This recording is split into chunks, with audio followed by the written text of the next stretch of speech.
On Friday's big BBC debate, you didn't talk about independence at all. Have you given up?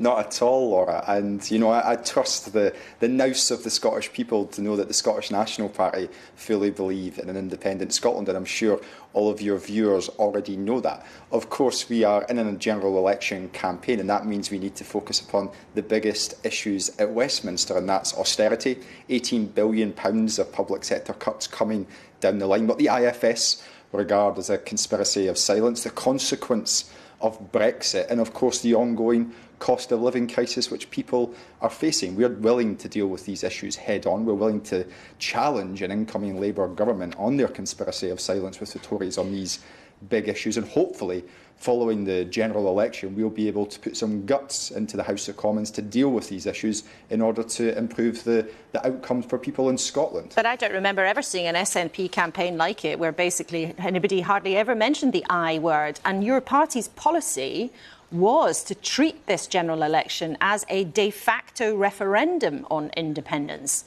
So isn't it a bit strange that you're not talking about it proactively, or does it actually tell us that you know it's on the back burner for many millions of voters and that's why you don't want to highlight it?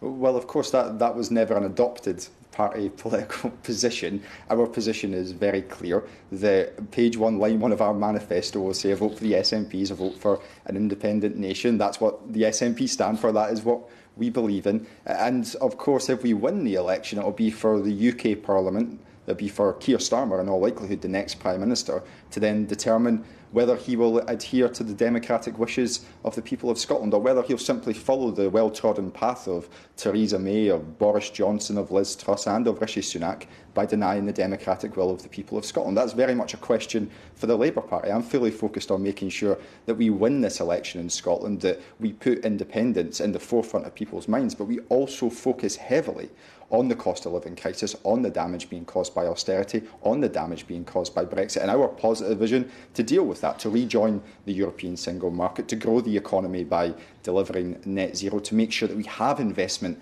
in our NHS and we tackle the cost of living crisis by providing people with financial support.